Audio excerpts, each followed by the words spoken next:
सुखाच्या सोबतीचे आधीचे भाग बघण्यासाठी चॅनलला भेट द्या. पूर्व भाग. शाळकरी वयातच सुमाची भेट वसंतशी झाली. ती त्याच्या प्रेमात होती. तिला वसंतशी लग्न करायचं होतं. वसंत मात्र सातत्याने तो विषय टाळत होता. शेवटी वसंतच्या घरच्याच्या विरोधात जाऊन सुमा व वसंतचं लग्न झालं. सुमाला एक मुलगीही झाली अन वसंतने आपलं खरं रूप दाखवायला सुरुवात केली. सुमाला जेव्हा समजलं की त्याला आधीच्या लग्नाची बायको व मुलंही आहेत तेव्हा ती त्याच्यापासून वेगळी झाली. आता पुढील भाग. आकाश पाताळ एक करणं म्हणजे काय याचा प्रत्यय सुमाला वसंतशी लग्न करताना आला होता.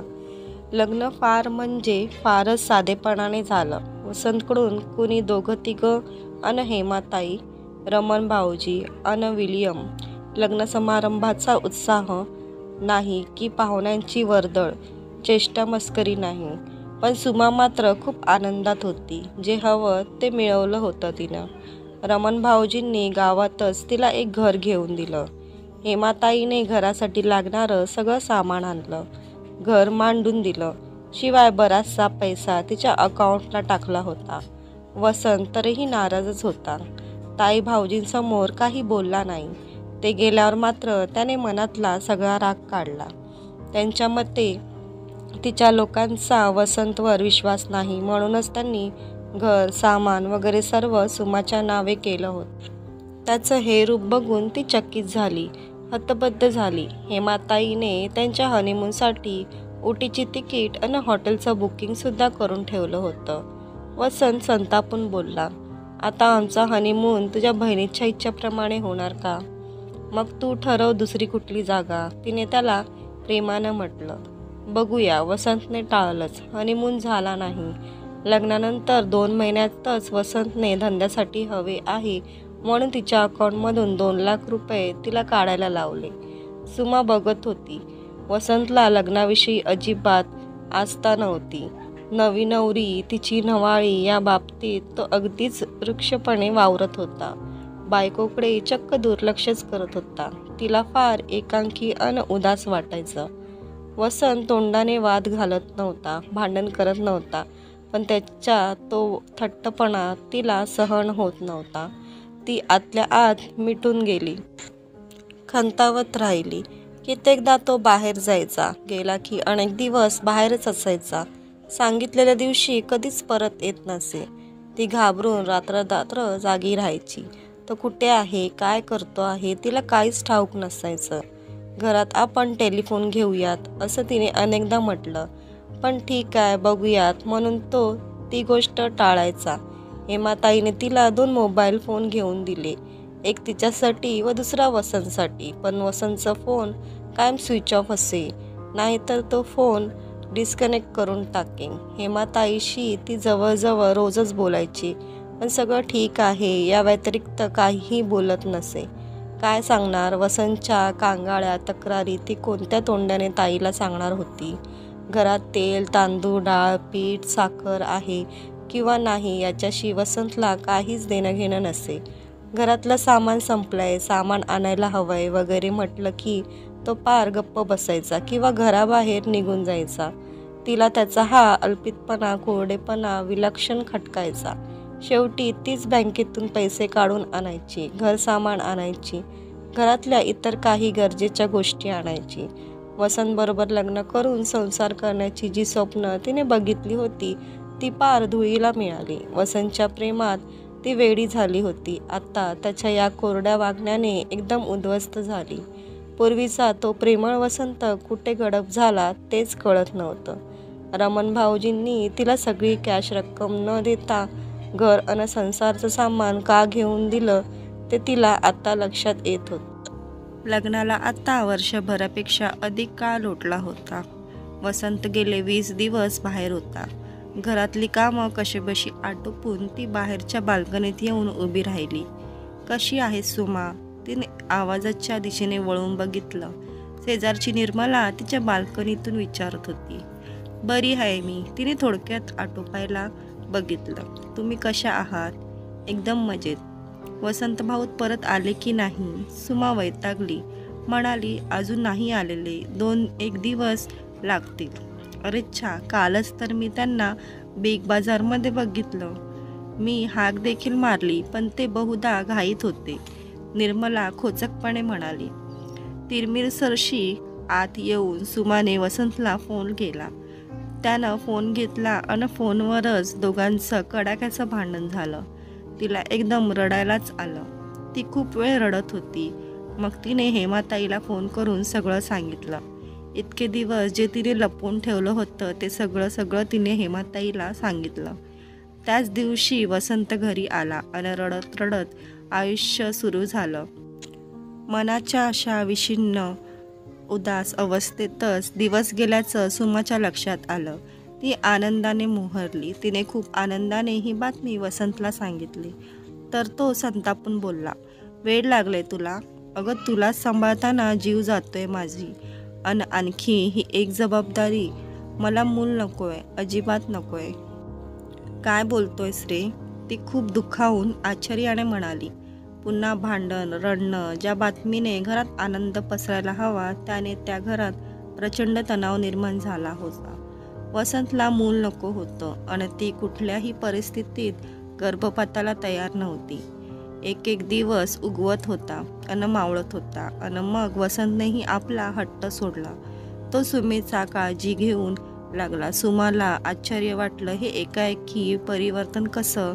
वाळवंटात गुलाब बहरले कसे? कारण त्याच्या नेगेटिव्हिटीचीच तिला सवय झाली होती.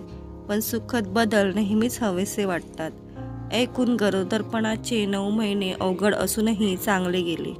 वसंतने सुमाचेच पैसे वापरून बाळाच्या जन्माआधीच बाळासाठी लागणारं सर्व सामान घरात आणून टाकलं. वसंतचं प्रेम थेंबाथेंबाने पुन्हा तिला मिळत होतं. तेवढ्यावरच ती खुश होती. बाळाच्या येण्याची वाट बघत होती. या बाळामुळेच वसंत बदलला आहे असं तिला वाटत होतं. सुमाला मुलगी झाली. वसंतने चांगल्या इस्पितळात बाळंतपणाची व्यवस्था केली होती. बाळाला खुशीत घेताना आनंदाने सुमाला रडू आलं. आई होण्याचा आनंदच अपूर्व होता.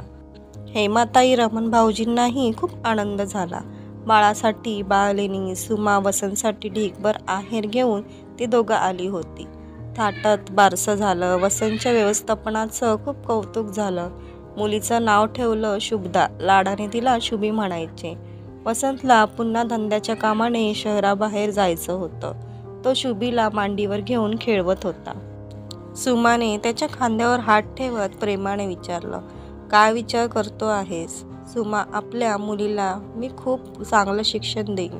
शहरातल्या सगळ्यात चांगल्या शाळेत तिला घालीन. बघ तू, आपली मुलगी राजकन्यासारखी वाढेल. मला तिच्यासाठी काय काय करायचं आहे. मला हल्ली बाहेर जाण्याचाही कंटाळा येतो. तुम्हा दोघींना सोडून जावंसं वाटत नाही. मी इथेच काम सुरू करीन म्हणतो.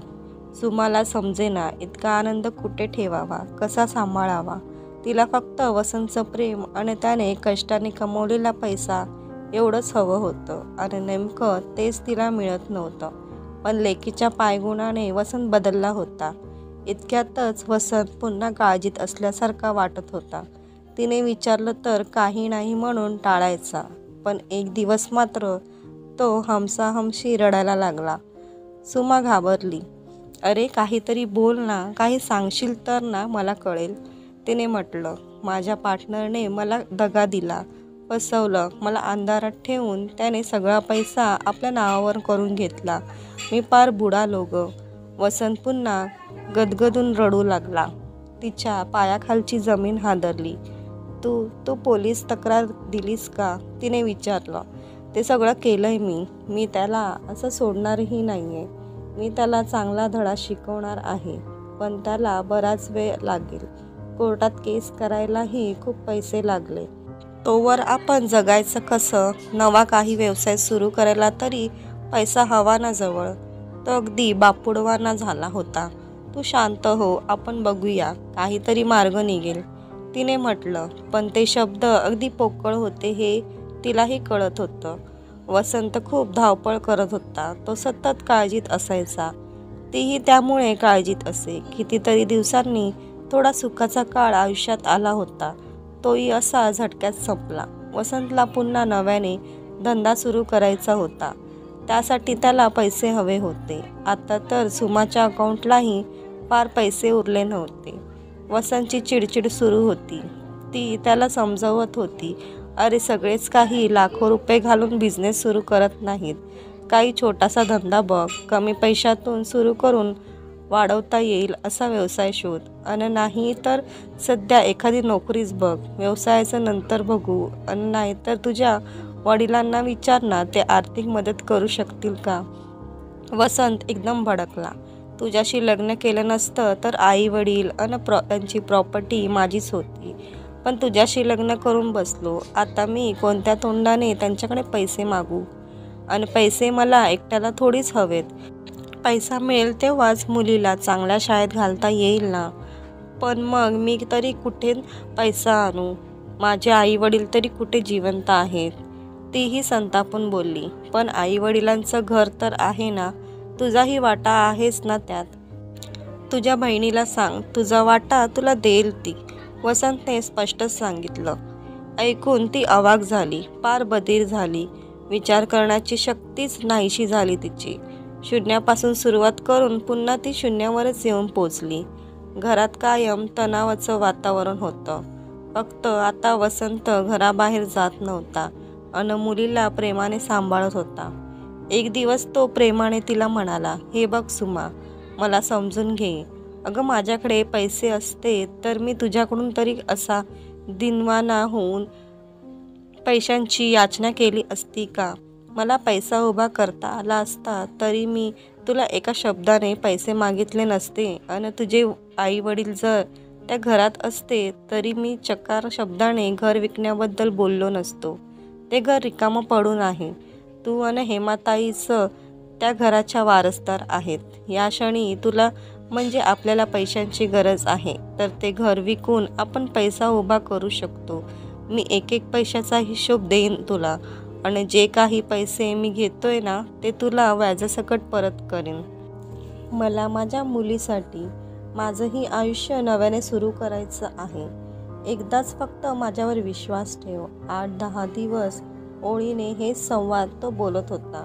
शेवटी तिने सगळा धीर गोळा करून कसाबसा हेमाताईकडे विषय काढला. हेमाताई एकदम संतापली. अगं आईबाबांची एकमेव आठवण आहे ती. आपलं माहेर. आपल्या बालपणीच्या अगणित आठवणी रेंगाळतायत त्या घरात. ते घर विकणार नाही. तुझा तो नालायक वसंत सतत पैसे मागतो आणि तू देतेस. गेल्या 2-2.5 वर्षात त्याने फक्त मनस्ताप दिलाय तुला. सतत काळजी आणि टेन्शन. सुखाचे दिवस नवऱ्याने द्यायचे असतात बायकोला. हा तर फक्त छळ करतोय तुझा. आधी त्याला मूल नको होतं, आता त्याला मुलीचा पुळका आलाय. तिच्या नावावर पैसे काढायला बघतोय. ते घर घशात घालायचं आहे त्याला. तुला हे सगळं कसं कळत नाहीये? शेवटचा पैसा संपल्यावर भीक मागायची वेळ आली म्हणजे कळणार आहे का? अगं तुला मुलगीचं मानतो आम्ही दोघं, म्हणून आजवरच्या दिलेल्या पैशांचा कधी हिशोब मागितला नाही आणि मागणारही नाही. त्या घरात तुझा वाटा आहेच, पण बाहेरच्या कुणा उपटसुंबाला मी ते मिळू देणार नाही. बोलता बोलता हेमाताई रडायलाच लागली. तिला त्यावेळी कळलं ती किती खुजी आहे. हेमाताईचं तिच्यावर किती प्रेम आहे. सदैव त्या प्रेमापोटी ती सुमाला सांभाळून घेते. पण वेडी सुमा, तिला ताईच्या प्रेमाची मतबरही नाहीये. अजूनही तिचा वसंतच्या प्रेमावर विश्वास आहे. खरंच प्रेम आंधळं असतं. तर मित्रांनो, पुढील भाग नक्की बघा आणि स्टोरी आवडल्यास चॅनलला सबस्क्राईब करायला विसरू नका.